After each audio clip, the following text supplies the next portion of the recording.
قال النبي صلى الله عليه وسلم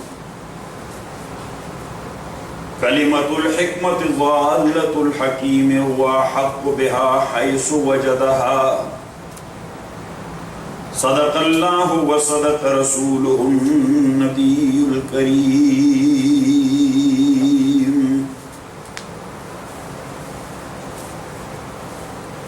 My dear respected brothers and sisters in Islam, this is the first Jummah of Shawwal al-Mukarram. After the holy month of Ramadan, I would like to make a dua, O Allah subhanahu wa ta'ala, whatever ibadat we have done in the holy month, O Allah subhanahu wa ta'ala, accept our ibadat and give us this opportunity in our lifetime again and again. And you brothers and sisters who helped us a lot, that is also a big help. If you have said a kalima of appreciation regarding our brothers and sisters and regarding our efforts, even though these efforts are very little, but whatever we could have done and our brothers and sisters did and you appreciated that, may Allah subhanahu wa ta'ala bless you here and also in the hereafter. My dear respected brothers and sisters, as you know that the source of Sharia is Quran and Sunnah. All other sources are coming after Quran and Sunnah. If something is clearly mentioned here in the Holy Book or in the Sunnah of Rasulullah sallallahu alaihi wasallam, having no different meanings, so that meaning is certain and we must take that in word and spirit. That is another case, that if there is a wording where the Lugha and the Arabic dictionary is giving different meanings, or the Arab they use that word or that sentence in a different context, so for sure regarding interpretation and explanation, the differences will happen amongst the jurists of the Muslim Ummah, and that what they are bound to do. But respected brothers and sisters in Islam, wherever there is a text of Quran and Sunnah very clearly, so there is a legal maxim, La ijtihada ma'an nas. When the text is there is no room for ijtihad. That's what Quran said, bil rasi wal ayn. That's what Rasulullah sallallahu alaihi wasallam said or did, bil rasi wal ayn. And number 3, if the jurists of Ummah, they agreed upon a specific thing based upon their ijtihad, which is called ijma or consensus of opinion, that is also as certain as the text of Quran and Sunnah as well. And that's why the ulama says, وَخَرْقُ الْإِجْمَاعِ كُفْرٌ أَوْ ضَلَالَةٌ عَلَى الْأَقَلِّ. If you are going against the ijma and the unanimous decision of the Muslim jurist, so that is just like ripping the text of Quran and the text of Hadith. Because Rasulullah sallallahu alayhi wasallam says, La tajtami'u ummati ala zalala. That my ummah, and by ummah he means those who are the leaders of ummah. And leaders of ummah are the jurists of ummah. Prophet sallallahu alayhi wasallam says, they will never get together upon something which is against deen and against sharia. And Holy Quran says, وَمَنْ يُشَاقِقِ الرَّسُولَ مِنْ بَعْدِ مَا تَبَيَّنَ لَهُ الْهُدَى وَيَتَّبِعْ غَيْرَ سَبِيلِ الْمُؤْمِنِينَ. Whosoever will go against the messenger of Allah subhanahu wa ta'ala, after that the issue has become clear to him. What it means? وَيَتَّبِعْ غَيْرَ سَبِيلِ الْمُؤْمِنِينَ. And he followed a way other than the way of the mu'mineen. So who are the mu'mineen meant here? Primarily the jurists of Ummah. So Quran and Sunnah both are verifying the ijma of Ummah and the ijma of jurists. That's why majority of ulama, they are calling it a kufr and disbelief. And a few of them, they are calling it ilhad. That is actually going out of the sphere or the circle of Islamic Sharia. Respected brothers and sisters in Islam, that's why in Holy Quran, Allah subhanahu wa ta'ala, He has mentioned the mun'ameen as a symbol and sign of Sirat-e-Mustaqim. You recite it, and we will recite now, Ihdina Sirat al-Mustaqim. Keep us going on Sirat-e-Mustaqim. What is Sirat-e-Mustaqim? People can give different meaning to Sirat-e-Mustaqim. So Allah subhanahu wa ta'ala himself said, Sirat al-Ladhina an'amta alayhim. So now you have to find Sirat-e-Mustaqim through Rijal and men. How you will find Sirat-e-Mustaqim? For example, you will indicate to Brother Hisham what he is doing, that is Sirat-e-Mustaqim. You will indicate to Brother Chaudhry that what he is doing, that is Sirat-e-Mustaqim. So what we are doing, that what is Sirat-e-Mustaqim? What the Sahaba were doing, they are Sirat-e-Mustaqim. What the Tabi'een were doing, this is Sirat-e-Mustaqim. What the Aimma Mujtahideen were doing, and they said that is Sirat-e-Mustaqim. You got it? This is the point. So it means that men, they have their own status and their own position in the light of Quran and Sunnah. And that's why we are asking ulama to give us a fatwa. So what is fatwa? Fatwa is actually a juristic opinion. You are seeking or asking from someone you are putting your trust in. Yes. This definition you must keep in mind. There will be some scholar who is very authentic, but you do not put your trust in him. So you should not ask him to give you a fatwa. Because trust is prior asking fatwa. So fatwa is juristic opinion. You are looking or seeking or asking from some alim who is authentic for that purpose, and you are putting your trust in. So there are three things. Two on the side of the alim, one on the side of the mustafti, the side, and the one who is asking for. On the side of that alim, that his ilm is well known to ulama and the circle of ulama. And number two, his taqwa to a great extent is also known. Because if a alim is making compromises or deen for his worldly business and worldly attachment, maybe he is a big scholar, but he could not be a mufti. His taqwa is not dependable and reliable. He can twist anyway. So these are two qualities which are meant there on the mufti. And the one who is asking, he is called the mustafti. He is asking for. So for him, the thing is that he is putting a stress in that man or in that alim. So anyhow, these jurists of ummah, on one hand, their ilm and their taqwa, nobody can say any word against them. Yes, even though those who are not following them, they cannot put a finger on their ilm or a finger on their taqwa. Has anybody ever said anything against them in this regard? That their ilm was not reliable, their ilm was not reliable, or their taqwa had some doubt.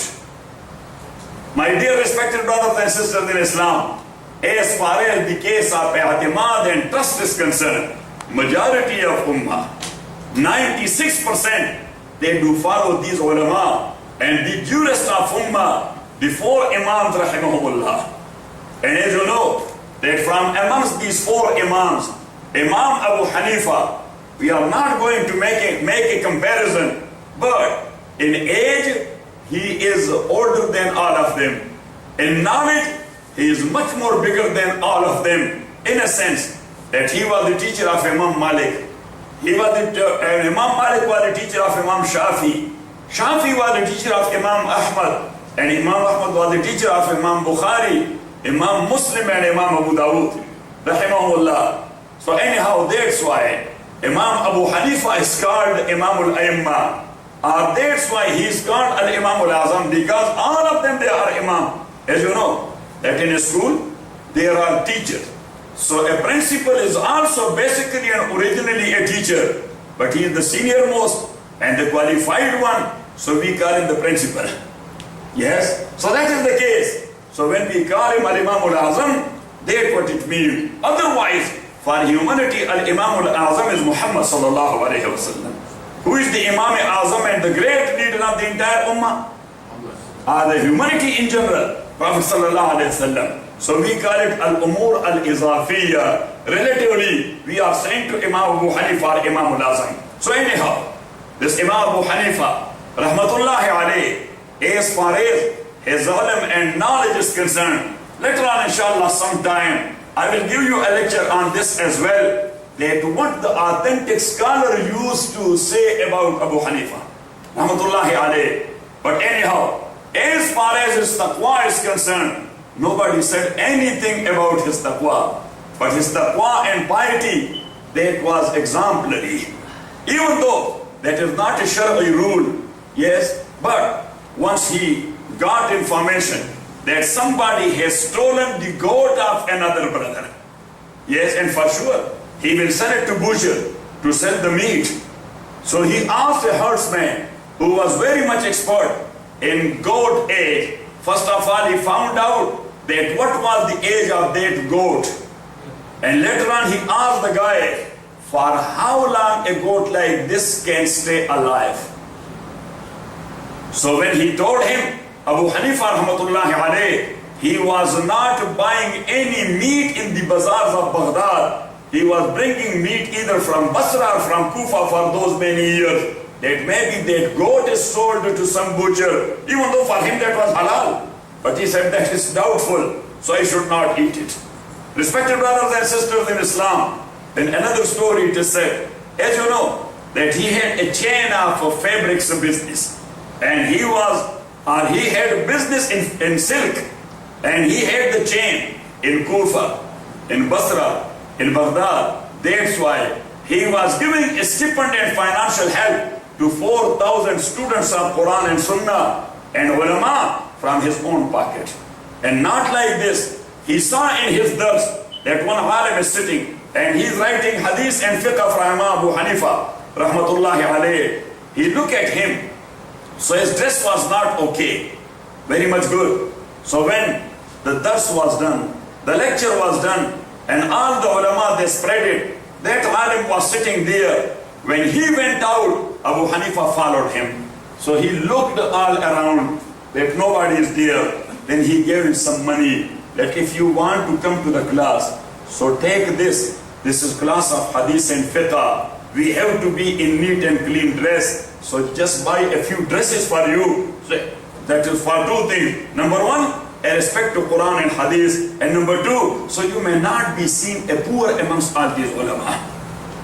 So anyhow, my dear respected brothers and sisters in Islam, here what I am referring to, I was looking into my paper, so I found this paper.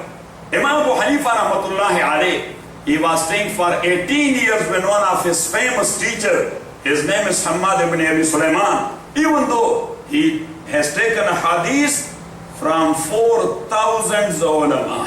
How many ulama? 4,000. So if you will multiply 4,000 that he took 100 hadiths from every alim, so how much it will be? Respected brothers and sisters in Islam, anyhow, Imam Abu Hanifa rahmatullahi alayhi, he used to stay with his teacher Hammad ibn Abi Sulaiman rahmatullahi alayhi for 18 years. You will be having so many teachers, but some of them you do admire. That teacher of mine, I admire him. So he had a lot of respect to each and every teacher to that extent. I was telling these brothers of mine in this, that once he was thinking about the bulugh of a dog, that when the dog will become adult. Yes. So, as you know that is not the subject of ulama. They were not aware of. So somebody referred him to nomad. And nomad are people that they are erecting their tents once here for 3-4 days. Then they go somewhere else. Mostly they have the cattle and the dogs. Yes, and they have different species of dogs. And they are very expert. Still they are very expert. So Abu Hanifa, and mostly in old time, these nomads were not clean people in a sense. Very dirty. Yes, every time sitting there in the dung and things like that. Imam Rahmatullahi alayh, he went to one camp and he asked one nomad.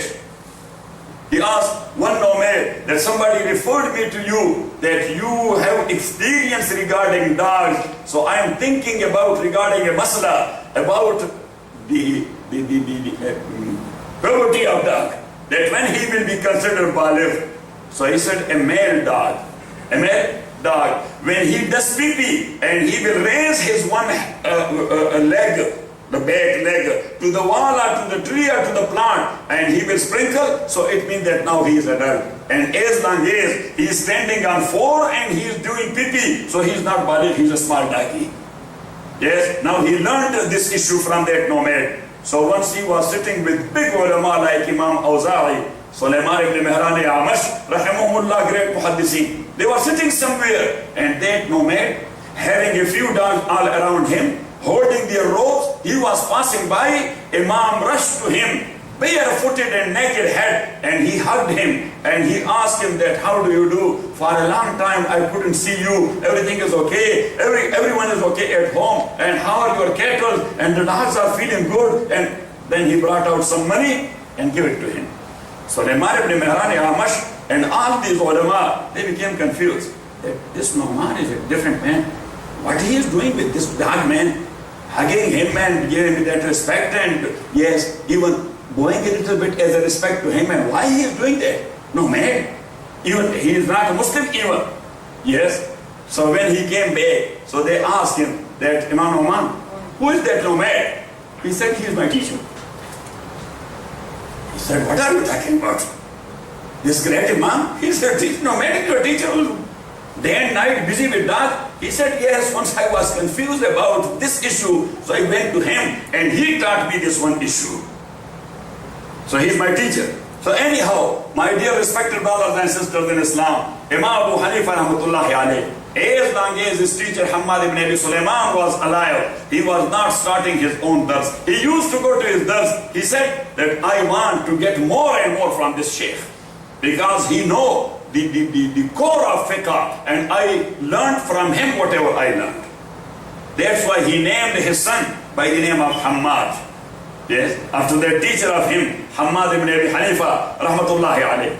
So when Imam rahmatullahi alayh, he was in his old age, so he wrote a few wasaya, instructions, hidayat, guidance, or points of guidance to his son, or for his son, Hammad ibn Abi Hanifa rahmatullahi alayh. And these wasaya are 20 in number. If anyone will follow that, he will be okay in this world and also in the hereafter. And all of you, you should memorize it, as many as you can. So Imam rahmatullahi alayh, he told him that, my son, be mindful of Allah subhanahu wa ta'ala and fulfill your duties towards Allah subhanahu wa ta'ala. Guard your organs, your finger what they are doing, your hands what you are doing with, your eyes, your ears, your legs, your private parts of body. Follow the rules of Allah and Muhammad sallallahu alayhi wasallam, and make your worship only for the sake of Allah. This is number one. Once again, 4 things were mentioned there. Be mindful of Allah and fulfill your duty towards Him. Number 2, guard your organ from head to toe. Number 3, follow the rules and the commands of Allah. And number 4, ibadat only for Allah subhanahu wa ta'ala. That is wasiyah number 1. And number 2, Imam rahmatullahi alayh, he told his son that, look, whatever is a benefit for you, either in this world or in the hereafter, but subject to that is lawful. Because sometimes something that will be a benefit for you, but that's not lawful. Materially it will be beneficial, but Sharia does not allow that. So he said that whatever lawful is beneficial to you, either in this world or in the hereafter, so seek knowledge about that issue and know the reality of that issue. You may not be unaware of or ignorant about that thing. That is number 2.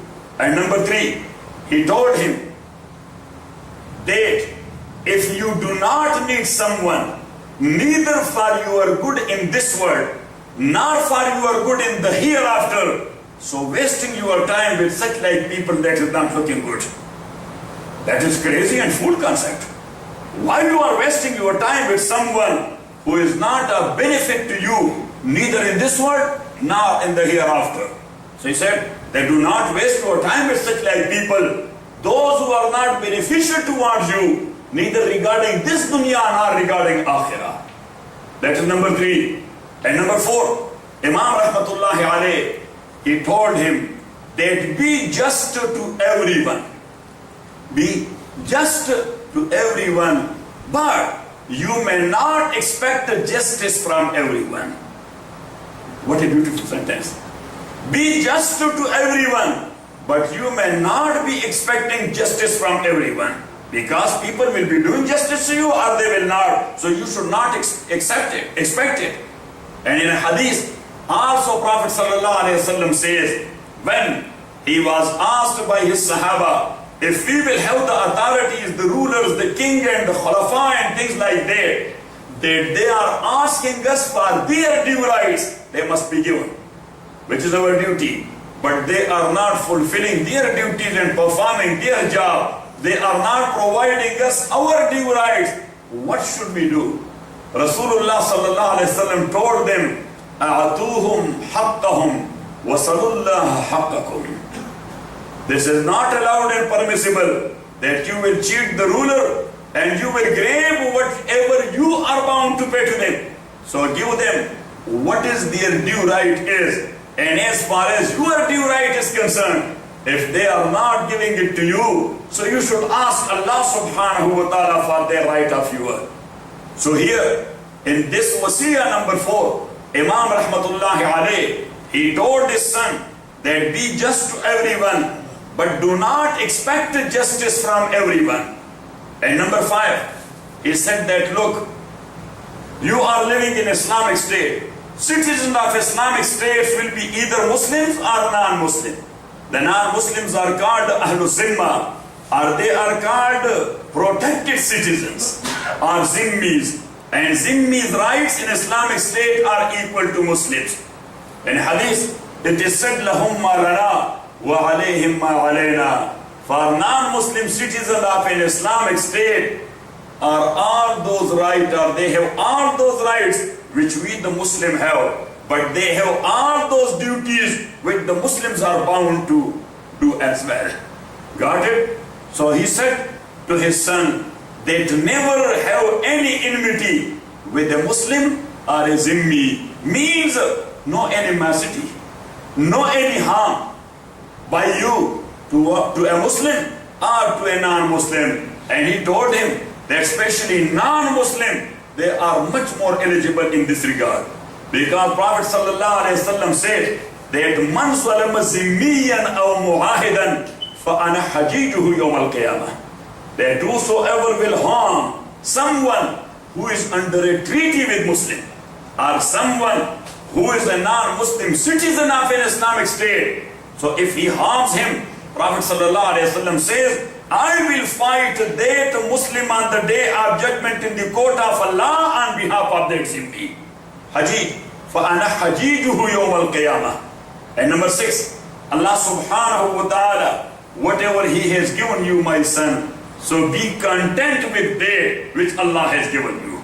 Yes, sometime you will be thinking that Allah has not given me that much money as Mr. So-and-so had, that much beauty for a house as Mr. So-and-so has. But why you are not thinking other way around, that Mr. So-and-so, he is lame on one leg and your both legs are okay.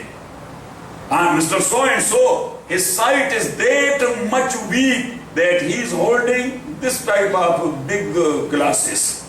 Yes, he cannot see a donkey even without glasses. And you are 6'6", so you have a lot of things. Mr. So-and-so, he has money, but he does not have brain. Allah subhanahu wa ta'ala has given you brain. Why you are not content with that quality given to you? So he said that whatever Allah has given you, be content with that. Because money is not everything. Money is only one good. Maybe you are having 10 goods and that guy has only one good. So why you are not content with that which Allah subhanahu wa ta'ala has given you? And as far as this case is concerned, that he has money and you have mind, you have brain. Allah says, نَحْنُ قَسَمْنَا بَيْنَهُمْ مَعِيشَةً فِي الْحَيَاةِ الدُّنْيَا وَرَفَعْنَا بَعْضًا فَوْقَ بَعْضٍ دَرَجَاتٍ لِيَتَّخِذَ بَعْضًا بَعْضًا سُخْرِيًّا وَرَحْمَةُ رَبِّكَ خَيْرٌ مِمَّا يَجْمَعُونَ. Allah subhanahu wa ta'ala says that we have divided and distributed مَعِيشَتَهُمْ وَسَائِرُ الْمَعِيشَةِ, sources of livelihood and sources of living in this world. We have divided it amongst people. لِيَتَّخِذَ بَعْضًا بَعْضًا سُخْرِيًّا. So some of them may be subject to others. So regarding money, you are subject to that rich person. But regarding brain, he is subject to you. On one hand, he is master. On the other hand, you are the master. Even though living here, those Mexican friends who do not have any degree, even a high school diploma, yes, but they are hard worker. They are doing labor. So you do need, if you are going to construct your house, you will be asking them, please, tomorrow you should come and complete the job as soon as possible. There, your daughter doesn't work, you have to make a request to them. So you are subject to them. Allah says, لِيَتَّخِذَ. It doesn't mean that people are subject to rich people. Rich are subject to the Mexican laborers as well. لِيَتَّخِذَ بَعْضٌ بَعْضًا سُخْرِيًّا. Imam Inqilab, Maulana Ubaidullah Sindhi, rahmatullahi alayh, he said that look, because he was against this, at that time in British India, he was against their system which was for rich, not for poor. So he said that poors mean a lot, which means nothing. Yes, and then gave an example. He said that all these rich people who are absentee landlords, number one, and those who are industrialists, they themselves not working with their own hands. Yes, he said if all of them, they will go on strike, nothing will happen. Yes, nothing, the system will be running. But he said, if the poor labor, they will go on strike, so then what they will do? Yes, everything is stopped and that is stuck. So respected brothers and sisters in Islam, Imam Rahmatullahi alayh, he told him that be content with what Allah subhanahu wa ta'ala has given you. In a hadith it is said in Nafima Awhallah, Ila Dawood alayhi salatu wassalam. Prophet sallallahu alayhi wa sallam is referring to Psalms of David, to Zaburi Dawood, that inna fima awha Allahu ila Dawood alayhi salam, anna man lam yarza biqaza'i, wa lam yasbir ala bala'i, wa lam yaqna ala ghata'i, falyakhruj min tahti sama'i, wa liyattakhiz lahu rabban siwa'i. Allah subhanahu wa ta'ala says, whatever I decreed, somebody is not happy with my decree. Whatever is happening in this world, that is the decree of whom? Allah. So he says that someone who is not happy with my decree, وَلَمْ يَصْبِرْ عَلَى بَلَائِي, if I have caused him some harm and difficulty, he is not showing patience, he is making complaints. وَلَمْ يَقْنَى عَلَى غَطَائِي, he is not content with what I have given him. So three things are there. Number one, I decreed a thing he is not happy with. Number two, I caused him some difficulty and he is not patient with. And number three, I have given him something but he is not content with. So what Allah says, فَلْيَخْرُجْ مِنْ تَحْتِ سَمَائِي, tell him to get out of my word. Yes, فَلْيَخْرُجْ مِنْ تَحْتِ سَمَائِي, my heaven and sky is shadowing him, so he should get out of the shadow of my sky. Where he will go? Is there any place to go? وَلْيَتَّخِذْ لَهُ رَبًّا سِوَايَ, I am the Rabb and the Lord. He is not happy with me, what he is doing in my word. He should look for another Lord for himself. He should look and seek another God for himself, another Rabb for himself. So anyhow, Imam Rahmatullahi alayh, he told his son that be content with what Allah subhanahu wa ta'ala has given you. And number 7, he said that whatever you have, so make a good planning for that, which is called economics. And what is economics? Yes, Adam Smith, he is called the messenger of economics or the prophet of economics. So the prophet of economics, he said that how to earn and how